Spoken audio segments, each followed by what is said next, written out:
तो इन दोनों के खिलाफ नहीं कर सकते, बाकी सब कानून की नज़रों में समान है। ये पावर इनको इम्यूनिटीज दी गई है, अलग से स्पेशल ट्रीटमेंट दिया जाता है। बात करते हैं आर्टिकल नंबर 15 की, जो बड़ा कमाल का है। आर्टिकल नंबर 15 क्या बात करता है? Prohibition of discrimination. तो प्रोहिबिशन ऑफ डिस्क्रिमिनेशन का मतलब होता है भेदभाव का निषेध। भेदभाव का निषेध मतलब समाप्ति, एबोलिशन ऑफ डिस्क्रिमिनेशन, भेदभाव की समाप्ति। हमारे देश में किस प्रकार का भेदभाव होता है? तो आप बोलोगे सर हमारे देश में भेदभाव होता है धर्म के आधार पर, on the basis of religion. क्या होता है? बिल्कुल होता है।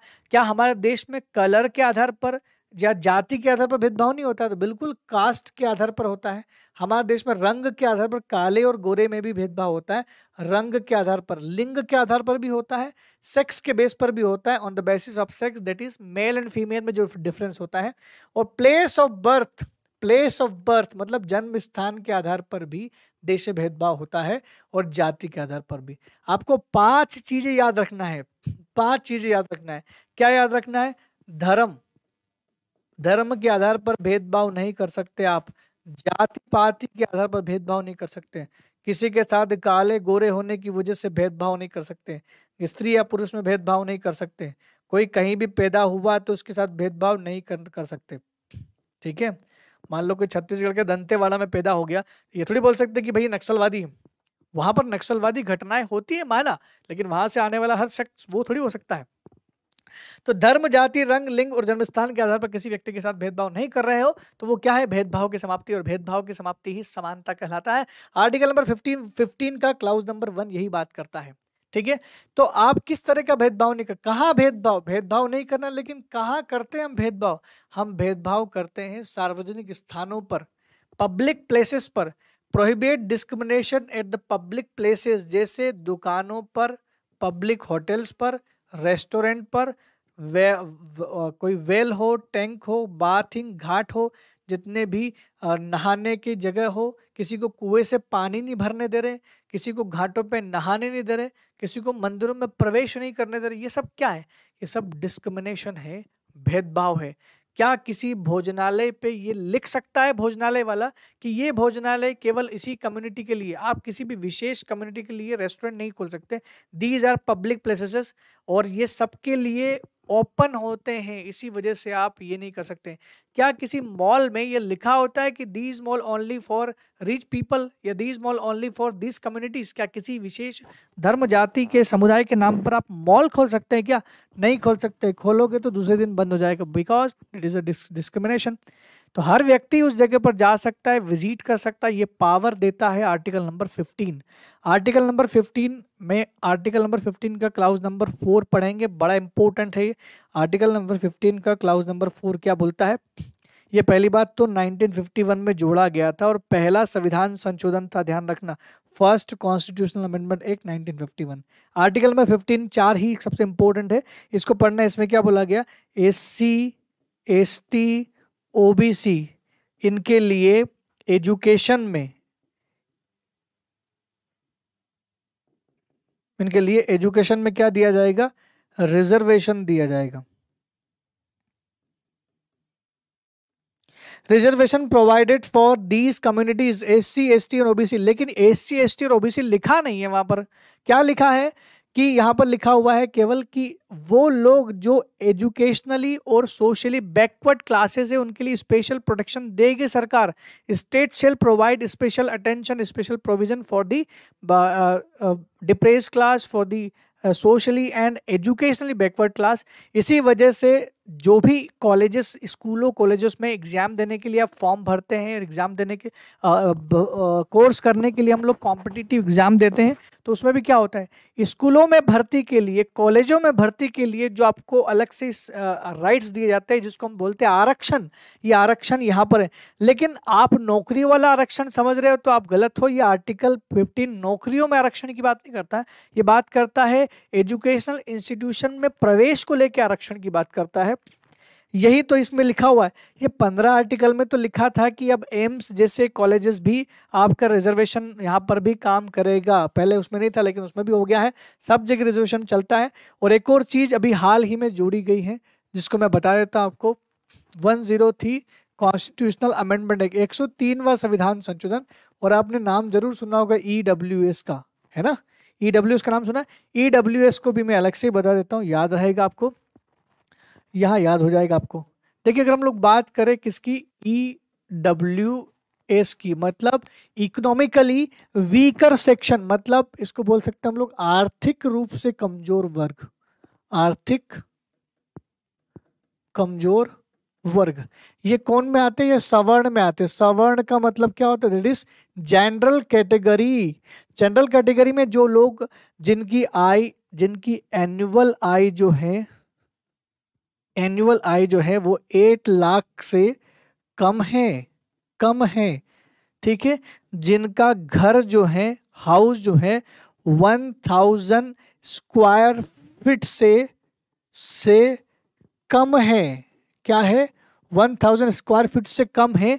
जिनका जिनके पास जमीन के नाम पर, जिनके पास लैंड के नाम पर 5 एकड़ जमीन से कम है, बिलो 5 एकड़ है, तो वो व्यक्ति एलिजिबल होगा, वो जनरल कैटेगरी का व्यक्ति काय के लिए एलिजिबल होगा, फॉर ईडब्ल्यूएस सर्टिफिकेट उसको मिल जाएगा। ये बात कब कही गई, 103वां संशोधन सरकार लेकर के आई थी, 103 कॉन्स्टिट्यूशनल अमेंडमेंट एक्ट लेकर के आई थी, 2019 में सरकार ने दे दिया चुनाव से पहले। तो 19 में अब ईडब्ल्यूएस दिया गया।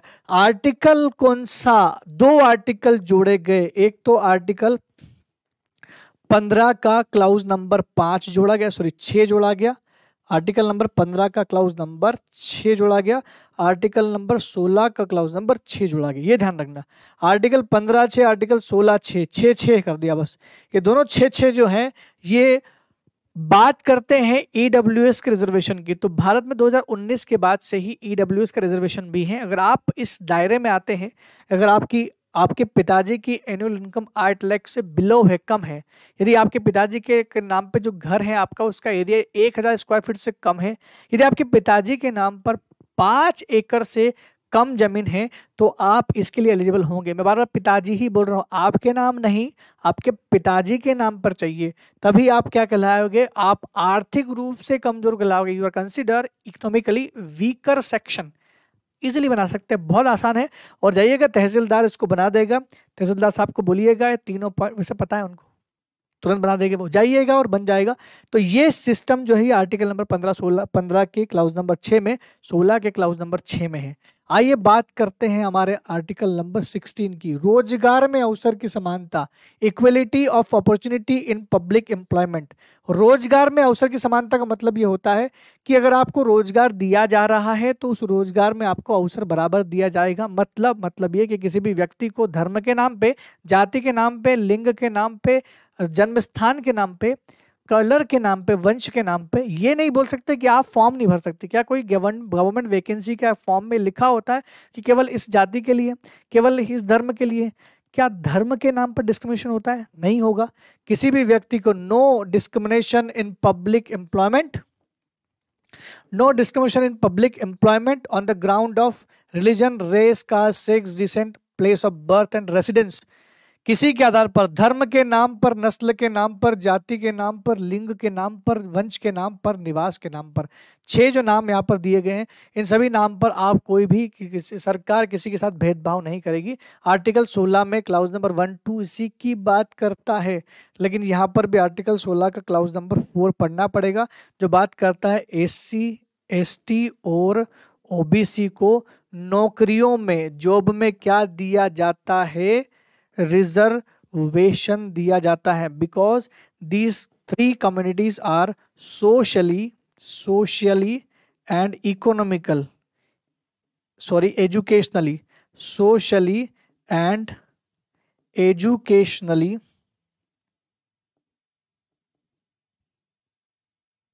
बैकवर्ड क्लास, दोनों सोशली और एजुकेशनली बैकवर्ड क्लास, इसलिए ओबीसी को यहाँ पर दिया गया है। और एक चीज और कमाल की मैं आपको बता देता हूँ कि ये आर्टिकल नंबर 16 में ही है। 16 का जो क्लाउज नंबर 6 हम पढ़ रहे हैं उसको बता देता हूँ। 16 का क्लाउज नंबर 4 पढ़ रहे हैं हम लोग। 4 में क्या लिखा हुआ है, बैकवर्ड क्लास, जिसको हम लोग ओबीसी भी बोलते हैं और SC और ST भी बोलते हैं, तीनों बैकवर्ड क्लास ही हैं। इसके लिए 2 कमीशन बिठाए गए थे, नाम ध्यान रखना। एक का नाम था काका कालेलकर कमीशन और दूसरा का नाम था बी पी मंडल कमीशन, बिड मंडल कमीशन। ये मंडल कमीशन ने बोला था कि 27% रिजर्वेशन देना चाहिए किसको, ओबीसी को, इसलिए 1990 में इसको ये दे दिया था वीपी सिंह की सरकार ने। वीपी सिंह प्राइम मिनिस्टर थे इंडिया के, उन्होंने 27% आरक्षण दे दिया था। और ऑलरेडी एससी एसटी को पहले ही मिल चुका था, काका कालेलकर पहले ही आ चुके थे, तो ओबीसी एससी और एसटी को 22.5% था, 27% ओबीसी को था, 49.5% रिजर्वेशन टोटल मिल रहा था देश में। ठीक है, अब इसको चैलेंज किया गया 1992 में, चैलेंज किया गया सुप्रीम कोर्ट में, और उस केस का नाम था इंदिरा साहनी केस। इंदिरा साहनी केस में, इंदिरा साहनी केस में इसको चैलेंज किया गया। और इंदिरा साहनी केस में सुप्रीम कोर्ट ने बोला, जजमेंट आया और बोला कि बैकवर्ड क्लास के आधार पर सोशली और इको और एजुकेशनली, यानी सामाजिक और शिक्षा शैक्षणिक रूप से जो पिछड़े होंगे उनको पिछड़े माना जाएगा, लेकिन रिजर्वेशन की सीमा है, आप रिजर्वेशन को 50% से एक्सीड नहीं कर सकते, इसलिए रिजर्वेशन जो है वो 50% से आगे नहीं निकल सकता। क्या है, रिजर्वेशन को 50% से आगे नहीं निकाला जा सकता, इसलिए रिजर्वेशन की पॉलिसी ला दी गई।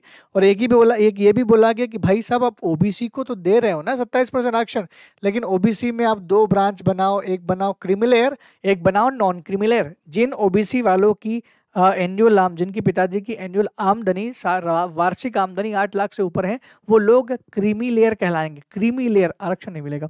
जो लोग 8 लाख से नीचे वो कहलाएंगे नॉन क्रीमी लेयर, जिसको आय का प्रमाण पत्र जारी करना पड़ेगा कि आपकी इनकम इतनी है। बात समझ में आई, कुछ झोल समझ में आ रहा है क्या? ठीक है, बात वापस से यहीं पर उठाते हैं। और ये आर्टिकल तो समझ में आ गया आपको, आर्टिकल नंबर कितना 16 का क्लाउज नंबर 4, ये तो पिक्चर समझ में आ गई। और ये भी पिक्चर समझ में आ गई जो मैंने आपको सारी लिखी है। और पिक्चर समझा दूं, सीधी सीधी बात है, आर्टिकल नंबर 16 का क्लाउज नंबर 4 का ए जो है, ये एक नया आर्टिकल जोड़ा गया था, बस इसको भी समझा देता हूँ। ये में क्या बोला गया था, ए में मैं स्मॉल लिख दूं, कैपिटल ए की बात है यहाँ। तो ये आर्टिकल नंबर क्लाउज नंबर 4 का क्लाउज, उसका सब क्लाउज ए है। इसमें क्या बोला गया था, इसमें बोला गया था कि रिजर्वेशन, ये ध्यान रखना, रिजर्वेशन इन प्रमोशन, मतलब पदोन्नति, समझते ना आप, पदोन्नति में भी क्या मिलेगा, आरक्षण। किसको मिलेगा, only for SC and ST, ये मिलेगा। आर्टिकल नंबर 16 का क्लाउज नंबर 6, आर्टिकल नंबर 16 का क्लाउज नंबर 6 पढ़ेंगे तो ये किसकी बात करता है, 10% रिजर्वेशन किसको मिला है, ये अभी मिला है ना, ये मिला है EWS को, और किसके लिए, जॉब में मिलेगा आप 10% आरक्षण, ठीक है, EWS के लिए। और ये भी कब से लागू हो गया, 103वां संविधान संशोधन CAA, ठीक है, 2019 में आ चुका था। सारी जानकारी मेंशन कर लो, बहुत काम की चीजें हैं। 10% रिजर्वेशन फॉर EWS, अभी हाल ही में इसको भी सुप्रीम कोर्ट में चैलेंज किया गया था, लेकिन सुप्रीम कोर्ट ने वैलिड माना कि ठीक है, इकोनॉमिकली वीकर सेक्शन हो सकता है, you can provide on the basis of economical base पे कर सकते हैं। कहीं ना कहीं तो इक्वलिटी आएगी, 8 लाख रुपए सब में है, SC ST को छोड़ दें तो OBC में और जनरल में 8 लाख रुपए का कॉन्सेप्ट रखा गया है। इसको आप अच्छे से पढ़िएगा। और आर्टिकल नंबर 16 काम का है, इसलिए जॉब से जुड़ा हुआ है, जहां पर रिजर्वेशन की बात करते हैं। हमारा अगला आर्टिकल है आर्टिकल नंबर 17, जो बात करता है एबोलिशन ऑफ अनटचेबिलिटी। अनटचेबिलिटी का मतलब क्या होता है, छुआछूत की जो बीमारी समाज में फैली है ना, हमारे देश में अनुसूचित जाति और जनजाति के साथ जो बिहेव किया जाता है, अनुसूचित जाति और जनजाति के साथ जो छुआछूत का काम होता है ना, छुआछूत जिसको बोलते हैं, ये नहीं होगा। इस तरह की कोई भी प्रैक्टिस नहीं की जाएगी, जैसे मंदिरों में प्रवेश करने से रोकना, कुएं में पानी भरने से रोकना, और किसी भी व्यक्ति के साथ केवल इस आधार पर कि वो अनुसूचित जाति और जनजाति का है उसके साथ ऐसा कोई भी प्रैक्टिस नहीं करना चाहिए। वो करेगा तो उसके खिलाफ सरकार ने 1955 में एक अधिनियम बनाया था जिसको नाम नाम बोलते civil right protection act. Civil right protection act बनाया, इससे भी काम नहीं बना तो और इसको और कड़ा करके एक और कानून बना दिया था जिसको हम लोग बोलते हैं SC atrocity act. SC atrocity act, इसको बोलते हैं हम लोग अत्याचार निवारण एक्ट, ये भी कहा गया। तो SC एट्रोसिटी एक्ट भी कहा गया। तो ये भी ध्यान रखना कि आर्टिकल नंबर 17 बात करता है सिविल राइट प्रोटेक्शन एक्ट की। सिविल राइट प्रोटेक्शन एक्ट को बोलते हैं हम लोग नागरिकों के अधिकार की बात की गई है। तो ये सारी चीजें इसको हम लोग ये आपने सुना भी होगा SC एट्रोसिटी एक्ट को बहुत commonly we called Harijan act भी। अब आपको समझ में आ गया होगा, we called Harijan act this act. तो ये अनटचेबिलिटी की कोई भी प्रैक्टिस हम नहीं कर सकते, नहीं करना चाहिए। अगर आप गवर्नमेंट सर्वेंट है या आप अगर कोई पॉलिटिशियन भी है, अगर आप किसी प्रैक्टिस करते हुए पाए गए या प्रमोट करते हुए पाए गए तो आपको फायर कर दिया जाएगा आपकी पोस्ट से। इतना पावर दिया गया इस आर्टिकल को, तो वैसे भी नहीं करना चाहिए। ये छुआछूत जिस दिन खत्म हो गया ना हम डेवलप हो जाएंगे। हमारी सोच डेवलप नहीं है, हम तो पैसे तो बहुत है देश के पास, लेकिन जब तक डेवलपमेंट नहीं आएगा तब तक देश में डिस्क्रिमिनेशन खत्म नहीं होगा। आर्टिकल नंबर 18 की बात करें तो एबोलिशन ऑफ टाइटल्स, उपाधियों का अंत। मैं कोई राजा महाराजा का खानदान से हूं तो मैं अपने नाम के आगे राजा महाराजा लिख सकता हूं क्या? अगर मान लो मैं सिंधिया परिवार से बिलोंग करता, सिंधिया परिवार में तो है ना अभी श्रीमंत ज्योतिरादित्य सिंधिया साहब है, रिस्पेक्टेड पर्सन है, महाराजा की फैमिली से है, सिंधिया घराने से है। लेकिन आज राजा महाराजा नहीं रहे देश में। अब राजा महाराजा कॉन्सेप्ट खत्म हो चुका है। देश में वही राजा बनेगा जिसमें योग्यता होगी। राजा का बेटा राजा नहीं बनता, अब वही बनता है जो योग्य होता है, जिसको जनता चुनती है। तो ज्योतिरादित्य सिंधिया जो है वो महाराजा फैमिली से है। इसका मतलब ये नहीं कि वो महाराजा लिख के चलेंगे, वो नहीं लिख सकते। एबोलिशन ऑफ टाइटल्स किया गया है। तो ये असमानता होगी ना फिर, अगर राजा महाराजा लिख दिया तो कोई भी व्यक्ति अपने नाम के आगे पीछे लिगेसी में मिला हुआ कोई टाइटल इस्तेमाल नहीं कर सकते। No person can use any title as a suffix और प्रीफिक्स विच इज जो से काहे से मिला है, लिगेसी में मिला है। जैसे राजा महाराजा, जैसे राजकुमार राजकुमारी, नाम भी हो सकता है लेकिन टाइटल नहीं लगाना। राय बहादुर, दीवान बहादुर, बहुत सारे ऐसे टाइटल हो सकते हैं। लेकिन आप 2 टाइटल लगा सकते हो एक्सेप्ट 2 टाइटल्स। एक तो होता है आपका, जैसे मान लो आपने MBBS कर लिया तो आप क्या लिखते हैं, यू कैन राइट डॉक्टर। जैसे आपने इंजीनियरिंग कर लिया, नौकरी नहीं तो क्या हुआ, हम लोग ER तो लिखते हैं ना, नौकरी तो मिल जाएगी। तो हम लोग क्या इंजीनियरिंग करने के बाद ER लिखने का राइट्स आपको दिया, क्यों लिख सकते हैं ना आप ER इंजीनियर। ये बहुत सारे इंजीनियर मध्य प्रदेश में तो लिखते भी है लोग बड़े उससे कि यार इंजीनियर बन चुका है, और बन भी गए ना इंजीनियर। तो अगर आपने कोई डिग्री हासिल करी है तो आप उसका नाम लिख सकते हैं। डॉक्टर या कर ली, PhD कर लिया तो डॉक्टर लिख सकते हैं। क्या आपको मना किया जाएगा? नहीं। ये आपने एजुकेशनल उपाधि आपने खुद हासिल की है। और दूसरी है मिलिट्री डिफेंस की जो उपाधि होती है, रक्षा और सैन्य उपाधियों को लगाने का पूरा अधिकार। कोई कैप्टन है तो कैप्टन लिखेगा, कोई जनरल है, मेजर जनरल है, कोई लेफ्टिनेंट है, जो भी है वो लिख सकता है। तो रक्षा और शिक्षा, डिफेंस और एजुकेशनल टाइटल्स को छोड़ करके कोई दूसरा टाइटल ग्रहण नहीं करेगा। यहाँ तक कि कोई किसी को आपने भारत रत्न दे दिया तो वो भारत रत्न भी अपने नाम के आगे पीछे नहीं लिख सकता। पद्मश्री, पद्म विभूषण कोई भी नहीं लिख सकता। यहाँ तक कि भारत के बाहर किसी दूसरे देश से अवार्ड भी नहीं ले सकते without prior permission of president. यहाँ तक कि ओलंपिक का गोल्ड मेडल लेकर के अगर नीरज भाई साहब आए भी है ना, तो पहले से यहाँ पर ऑथराइज किया गया होगा, परमिशन दी गई होगी गवर्नमेंट की। प्रेसिडेंट ऑफ इंडिया की परमिशन के बाद ही आप कोई भी अवार्ड भारत में ला सकते हैं। तो ये पूरा जो है आर्टिकल नंबर 18 बात करता है उपाधियों का अंत। अभी जैसे एक छोटा सा वाकया हुआ था कुछ दिन पहले, वो आपको बताना चाहूंगा। एक छोटे से बच्चे ने RTI फाइल किया था। RTI बोले तो राइट टू इन्फॉर्मेशन। अभी एक छोटे से बच्चे ने RTI फाइल किया था, राइट टू इन्फॉर्मेशन।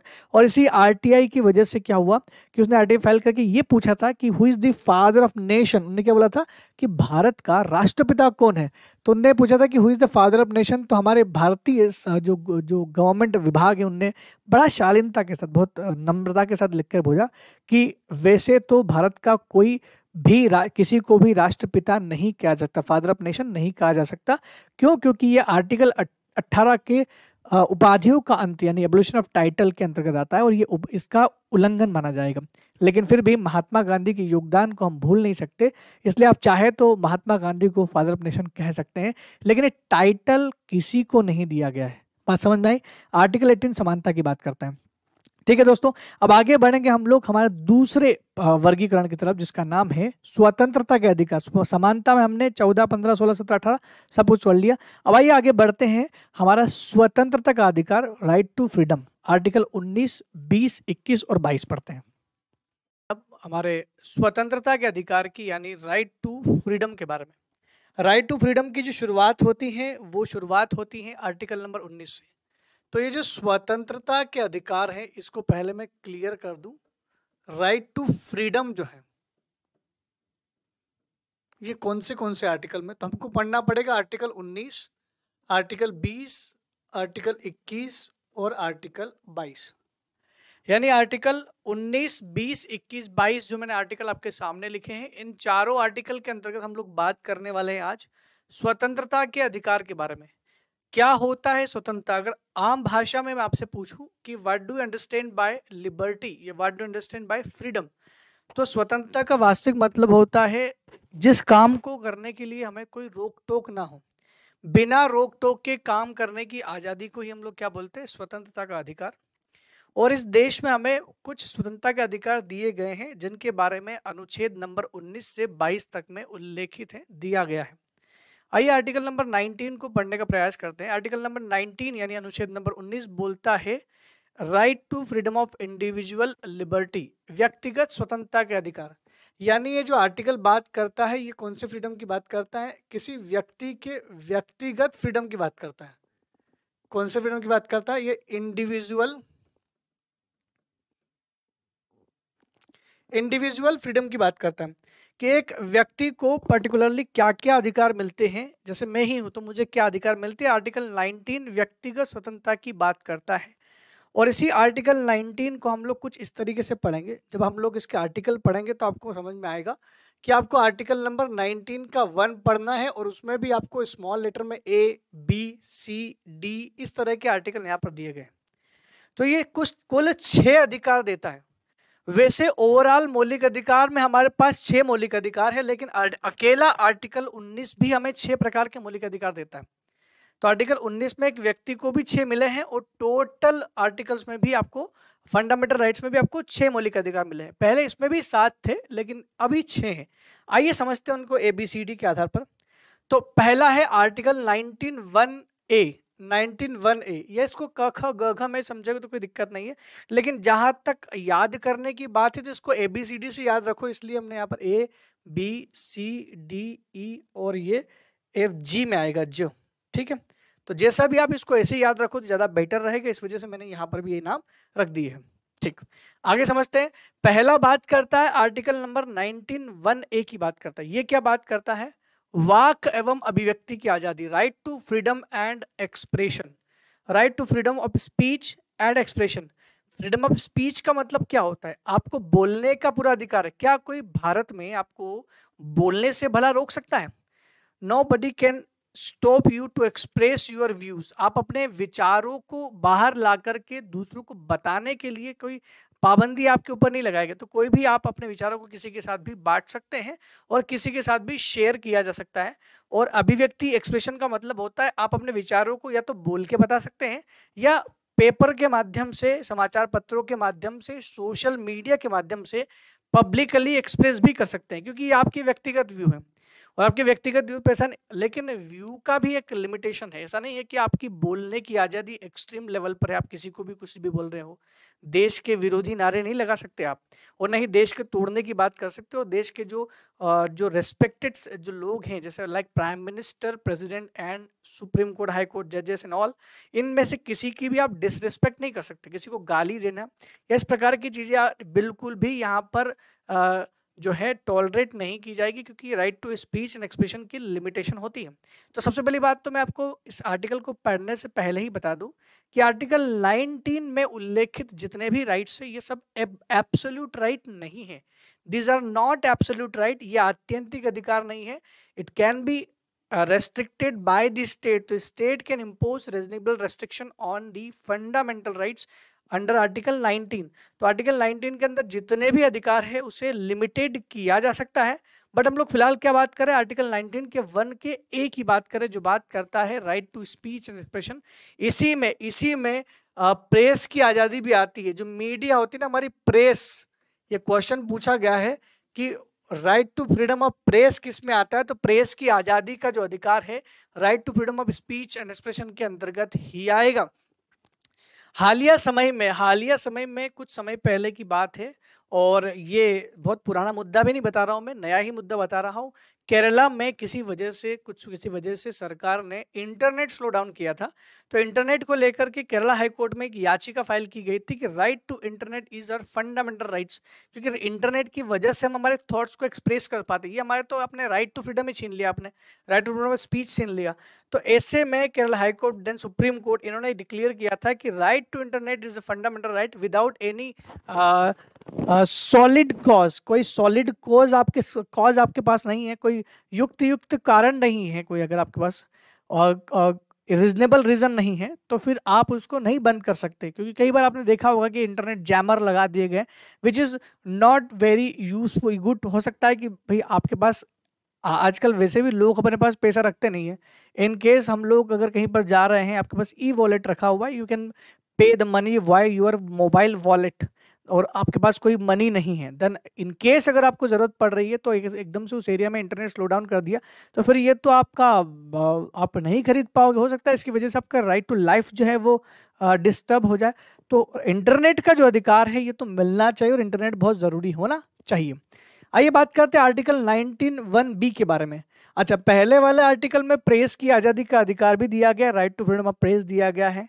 इसी में झंडा फहराने का अधिकार भी दिया गया. क्या मैं अपनी राष्ट्रभक्ति को एक्सप्रेस भी नहीं कर सकता? क्या मैं अगर देश के लिए प्रेम दिखाना चाहता हूँ, आई वांट टू एक्सप्रेस कि मैं अपना क्या बोलते पेट्रोटिज्म को दिखाना चाहता हूँ, then I can show with जो भी मुझे तरीका, जैसे फॉर एग्जांपल मैं तिरंगा झंडा लहराते हुए निकलूं, तो क्या मुझे ये अधिकार नहीं? बिल्कुल अधिकार है. हर व्यक्ति को अपने घर में, ऑफिस में, कार में, कहीं पर भी तिरंगा झंडा को लगाने का बिल्कुल अधिकार दिया गया है. हर घर तिरंगा यात्रा इस बार निकाली भी गई थी 2022 में.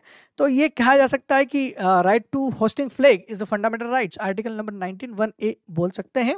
आर्टिकल नंबर 19(1)(b) की बात करें तो right to assemble peacefully without arms, बिना हथियारों के शांतिपूर्ण एकत्र होने का अधिकार. अगर आपको अपनी मांग करनी है सरकार से तो आप इकट्ठा हो सकते हैं, संबल हो सकते हैं. बिना किसी हथियारों के शांतिपूर्ण तरीके से सभा सम्मेलन करने का अधिकार एवरी सिटीजन का अधिकार है. क्योंकि सबको पता है कि एक अकेला आदमी अपने अधिकारों की मांग कर सके, ये पॉसिबल नहीं. इस देश में इतनी बड़ी पॉपुलेशन, इतना बड़ा सरकार है, सरकार के आगे एक अकेला व्यक्ति कुछ नहीं कर सकता. लेकिन ग्रुप ऑफ पीपल तो बदलाव कर सकते हैं. तो लोग मिलकर के अगर सरकार के खिलाफ खड़े हो जाए, लोग मिलकर के अगर सरकार के खिलाफ अगर प्रोटेस्ट करना शुरू कर दे, तो इट्स इजी कि सरकार को हम झुका सकते हैं. ऐसे में आसानी से आप असेंबल हो सकते हैं. तो कई बार प्रोटेस्ट करने वाले लोगों को देखा होगा, शांतिपूर्ण तरीके से सभा यात्रा निकालते हैं तो एक अकेला नहीं निकालता है, लोग ग्रुप में हो सकते हैं. तो क्या लिखा हुआ है कि आपको शांतिपूर्ण बिना हथियारों के एकत्र होने का, सभा सम्मेलन करने का, वी कैन से दैट सभा एंड सम्मेलन करने का अधिकार है. सभा एंड सम्मेलन करने का अधिकार है. तो right to assemble without arm, तो बिना आर्म के, बिना हथियारों के. लेकिन अगर हथियारों के साथ इकट्ठे हुए तो कहीं ना कहीं फिर आपका फंडामेंटल राइट्स नहीं है वो.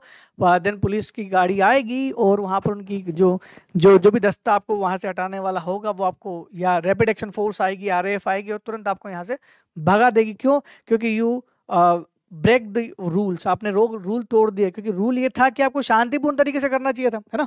तो आर्टिकल नंबर 19(1)(c) की बात करें अगर हम लोग, आर्टिकल नंबर 19(1)(c) क्या बोलता है? Freedom of to form association, संघ बनाने की आज़ादी. क्या हम हमारी मांग को उठाने के लिए सेम कम्युनिटी के सभी लोगों के एक जैसे समस्याएं होती, जैसे किसान है तो एक किसान की जो समस्या है क्या दूसरे किसान की नहीं है? सभी किसानों की सेम कॉमन प्रॉब्लम होती है. और खासकर जो हमारे देश में लिमिटेड किसान हैं, जिनके पास बहुत कम वो है, क्षमा करें, कम भूमि है, छोटे किसान है। हमारे देश में जो छोटे किसान हैं उनकी समस्या तो बिल्कुल सेम ही है, उनके पास वित्त की समस्या है, बीज की समस्या है, इरिगेशन की समस्या है। तो इतने सारे लोग मिलकर के क्या एक ऑल इंडिया किसान फेडरेशन या किसान संघ नहीं बना सकते क्या? अखिल भारतीय किसान संघ बना सकते हैं क्या? मजदूर यूनियन नहीं बनता क्या? छात्र एसोसिएशन नहीं बनता? All India student association, ABVP, NSUI, आपने बिल्कुल नाम सुने होंगे, भले ही ये किसी पॉलिटिकल पार्टी से जुड़े हो, लेकिन फिर भी ये एक संघ है। तो संघ क्या करता है, जब किसी के कॉमन प्रॉब्लम हो तो वो एक साथ इकट्ठा होकर के एक प्रेशर ग्रुप क्रिएट कर सकते हैं। दैट इज आर्टिकल 19(1)(c) बोलता है राइट टू फॉर्म एसोसिएशन केवल सरकारी शासकीय विभाग के अधिकारियों को छोड़ दिया जाए तो जो दूसरे लोग हैं उनको ये अधिकार मिलता है। गवर्नमेंट सर्वेंट को नहीं मिलता है कि वो सरकार के खिलाफ इकट्ठे होकर के मोर्चा खोल दे। ठीक है, तो अखिल भारतीय, ऐसा आपने कभी सुना नहीं होगा कि अखिल भारतीय पटवारी संघ, अखिल भारतीय कलेक्टर ऑर्गेनाइजेशन, ऐसा कुछ नहीं है। ये गवर्नमेंट के लोग हैं, गवर्नमेंट के खिलाफ नहीं हो सकते, बट जो लोग आम आदमी है वो तो अपनी बात मनवाने के लिए फॉर्म कर सकते हैं, तो यूनियन एसोसिएशन बना सकते हैं। यहां तक कि 2011 में एक लाइन और जोड़ दी गई, 2011 में एक लाइन और जोड़ दी गई इसी राइट टू फॉर्म एसोसिएशन में, right to form cooperative society, cooperative societies, society बना सकते हैं आप। क्या बोलते हैं उसको? सहकारी समिति बनाने का अधिकार, सहकारी समिति, फॉर एग्जांपल अमूल दुग्ध डेयरी वाला सहकारी समिति। तो right to form cooperative organisation. और अभी हाल ही में सरकार ने नया बजट में तो ये भी बोला है कि वी प्रमोट कोऑपरेटिव कमिटीज। जितने भी इंडिया में जितनी भी कमिटीज काम कर रही है उनको फंडिंग भी करेंगे, सिक्योरिटी भी प्रदान करेंगे, क्योंकि कोऑपरेटिव कमिटीज जो होती है ये लोगों को रोजगार देती है। बेरोजगारी को खत्म करने के लिए cooperative society will be the next गोल होना चाहिए इंडियन गवर्नमेंट का, कि ऐसी सोसाइटीज को प्रमोट करे। तो सहकारी संघ बनाने का अधिकार मिलना चाहिए। 2011 में ये कोऑपरेटिव सोसाइटी जोड़ दिया गया था। और भी जानना है तो बता दूंगा, 2011 में जोड़ा गया होगा तो कोई तो होगा जिससे जुड़ा होगा। 97th कॉन्स्टिट्यूशनल अमेंडमेंट के द्वारा जोड़ा गया था, 97वें संविधान संशोधन के द्वारा जोड़ा गया था। किसको जोड़ा गया था? ये कोऑपरेटिव सोसाइटी को जोड़ा गया था, ये ध्यान रखना, 2011 में जोड़ा गया था। अब आगे बात करते हैं, हमारा नेक्स्ट आर्टिकल है आर्टिकल 19(1)(d) की बात करते हैं। आर्टिकल 19(1)(d) बोलता है कि आपको इस देश में घूमने फिरने का अधिकार है, right to move freely throughout nation. देश के अंतर्गत कहीं पर भी, द टेरिटरी ऑफ इंडिया में आप कहीं पर भी घूम सकते हैं। क्या कोई आपको घूमने फिरने के लिए रोकता है? क्या आप कभी मान लो कुल्लू मनाली घूमने, या कभी रामेश्वरम जाने, या कभी केरला में घूमने, या कभी नॉर्थ ईस्ट के किसी भी स्टेट में नॉर्मली जाने के लिए कुछ जगह पर रेस्ट्रिक्शन है, I know that, but normally आपको दिल्ली, मुंबई, कलकत्ता, चेन्नई या कहीं पर भी जाना हो इंडिया के अंदर, तो क्या आप सबसे पहले ये सोचते हो कि परमिशन लेकर के जाए? परमिशन की जरूरत पड़ती है क्या? आपको इस देश में घूमने फिरने की पूरी पूरी आज़ादी है और आपको यहाँ कोई नहीं रोक सकता। आपको क्या, पूरे विदेशी भी आएगा तो इंडिया में कहीं भी घूम सकता है। कुछ जगह यहाँ पर रिस्ट्रिक्शन है, मैं मानता हूँ कि कुछ जगह पर रिस्ट्रिक्शन लगाई गई हैं, उन जगहों को छोड़ दिया जाए तो बाकी जगहों पर आपको आसानी से घूमने फिरने की आज़ादी दी जाएगी। वो जो जगह है वो क्या है, जैसे जहाँ पर अगर आप नॉर्थ ईस्ट में जाते हो ना, ये वाला बता रहा हूँ मैं, भारत के अंदर घूमने फिरने का अधिकार बिल्कुल दिया गया है, स्वतंत्र रूप से स्थानांतरित करने का अधिकार, यानी फ्रीली मूव हो सकते हैं आप। घूमने का, मान लो इसको मैं सीधा घूमने का अधिकार बोल देता हूँ, ठीक है। तो इसमें क्या होता है, एक परमिट बनता है, इनर लाइन परमिट। हमारे देश में 3 राज्य जैसे हैं जहां आपको घूमने के लिए इनर लाइन परमिट बनाना पड़ता है। एक तो है आपका अरुणाचल प्रदेश, दैट इज अरुणाचल। दूसरा है आपका नागालैंड।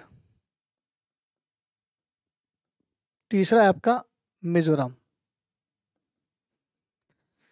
नॉर्थ ईस्ट के इन 3 स्टेट में अगर आपको जाना है ना, तो जाने के लिए इनर लाइन परमिट की जरूरत पड़ती है। ऑलरेडी आपको वहां पर, जैसे आप उसकी रेलवे स्टेशन, बस स्टैंड या उनके एयरपोर्ट पे पहुंचोगे तो वहां से उतरते समय आपको एक परमिट बनाना पड़ेगा कि आपका पर्पस क्या है, आप घूमने फिरने के लिए आए, कितने दिन के लिए आए हो, जो भी हो, वहाँ के कुछ रूल्स है उसको फॉलो करना पड़ता है। अदरवाइज आपको कोई दिक्कत नहीं होगी, वहां पर आराम से आप घूम सकते हैं। बाकी कहीं पर और जाओगे तो आपको कोई परमिट भी नहीं चाहिए, आप आराम से घूमते रहो।